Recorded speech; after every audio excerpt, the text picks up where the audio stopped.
Have you ever heard of a figure so legendary that he was revered as a god by the ancient Egyptians and a wise sage by the ancient Greeks, a being said to hold the secrets of the universe, magic, and alchemy? Today, we're journeying back in time to uncover the mysteries surrounding one of history's most enigmatic figures, Thoth Hermes Trismegistus. Who exactly was he? Was he a man, a god, or something in between? The story begins in ancient Egypt with the deity Thoth. Thoth was the god of wisdom, writing, magic, and the moon. He was often depicted with the head of an ibis, diligently recording the deeds of mortals and the knowledge of the gods. He was a divine scribe, the keeper of secrets, and the architect of cosmic order. The Egyptians believed Thoth gifted them hieroglyphs, the sacred system of writing, and was the author of countless books on every subject imaginable, from medicine to magic. Then, as cultures mingled, something fascinating happened. When the Greeks, under Alexander the Great, arrived in Egypt, they noticed remarkable similarities between their god Hermes and the Egyptian Thoth.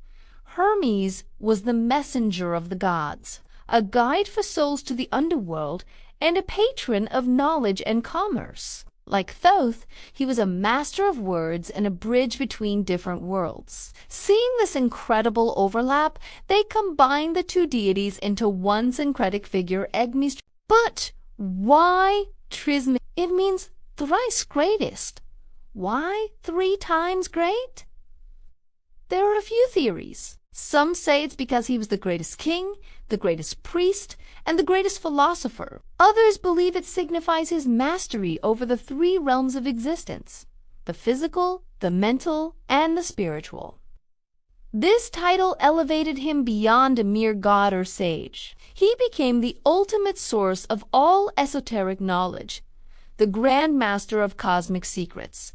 The teachings attributed to Hermes Trismegistus are known as the Hermetic tradition, or This vast body of work is said to have been contained within 42 sacred books. While most of these original texts are lost to time, their essence is believed to be preserved in a collection of writings known as the Corpus Hermeticum and the Emerald Tablet. These texts aren't just ancient curiosities. They form the bedrock of Western esoteric thoughts and profoundly influenced alchemy, astrology, and magic for centuries. Let's start with the Emerald Tablet. It's perhaps the most famous and cryptic text associated with Hermes. It's incredibly short, just a handful of lines, yet it's said to contain the secret of the universe. The most famous line is, "As above, so below." As below, so above. What does this mean? It's the principle of correspondence. It suggests that the macrocosm, the universe, is reflected in the microcosm, the individual. The laws that govern the stars and galaxies also govern our own lives and body. By understanding ourselves, we can understand the universe, and vice versa. This single idea became a cornerstone for alchemists, who believed that by transmuting base metals into gold on Earth, they were mirroring a cosmic process of perfection. The Corpus Hermeticum, on the other hand, is a collection of 17 treatises written in the form of dialogues between Hermes and his students. Like Asclepius and Tat, these texts explore profound philosophical and spiritual questions. They talk about the nature of God, the creation of the cosmos, the soul's journey, and the path to spiritual enlightenment, or gnosis. A central theme is the idea of a single, transcendent God, a divine mind or nous, from which all things emanate. Humans, according to these texts, possess a divine spark from this universal mind. Our purpose in life is to awaken this spark, to remember our divine origin, and to reunite with the source through knowledge and spiritual purification. This isn't about blind faith. It's about direct, personal experience and understanding. This brings us to one of the most exciting parts of the Hermetic tradition: alchemy. When you hear alchemy, you probably picture old wizards trying to turn lead into gold. And yes, that was part of it, known as physical alchemy. But for true Hermetic alchemists, that was just a metaphor. The real goal was spiritual alchemy. The lead they wanted to transmute was the ignorant, unrefined human soul. The gold was the enlightened, perfected spirit. The 7 classical planets, each associated with a metal, represented different stages of this inner transformation.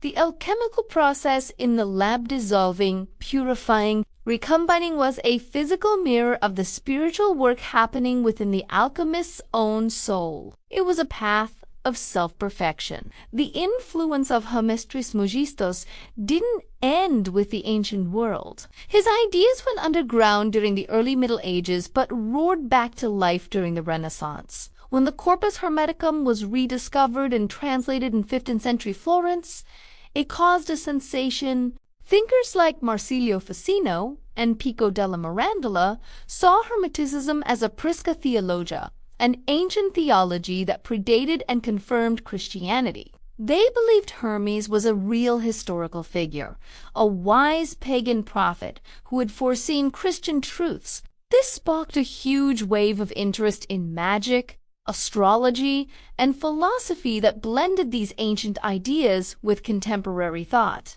Even some of the greatest minds of the scientific revolution were deeply influenced by Hermes. Figures like Isaac Newton, who we remember for his laws of motion and gravity, spent a significant portion of his life secretly studying alchemy and the Hermetic texts. He wasn't just a rational scientist. He was also a mystic searching for the divine blueprint of the universe, a quest deeply rooted in the Hermetic principle of as above, so below. The idea that hidden forces could act at a distance, like gravity, was much easier to accept for someone steeped in Hermetic concepts of cosmic sympathies and correspondences. So, where does this leave us today? Is Hermes Trismegistus just a relic of a bygone era? Not at all. The core principles of Hermeticism are timeless and continue to resonate in modern spirituality and self-help movements. The idea that our thoughts create our reality, that's a modern interpretation of the Hermetic principle of mentalism, which states the all is mind, the universe is mental.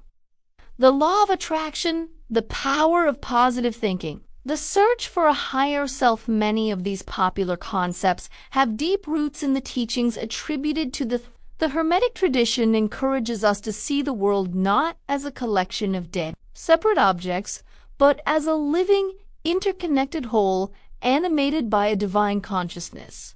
It tells us that we are not just passive observers, but active co-creators in this cosmic drama. Through self-knowledge, we can achieve mastery over our own lives and align ourselves with the universal flow, whether you see him as a god, a sage, or a powerful symbol. The legacy of Thoth Hermes Trismegistus is a powerful invitation to look within, to understand the deep connection between ourselves and the cosmos, and to embark on our own great work of spiritual transformation. He reminds us that the greatest secrets are not hidden in faraway temples, but within the depths of our own minds and hearts. What do you think? Are these ancient teachings still relevant today? Let me know your thoughts in the comments below. Thanks for journeying into the past with me. If you enjoyed this exploration of ancient mysteries, don't forget to like, subscribe, and hit that notification bell so you don't miss our next adventure. See you next time.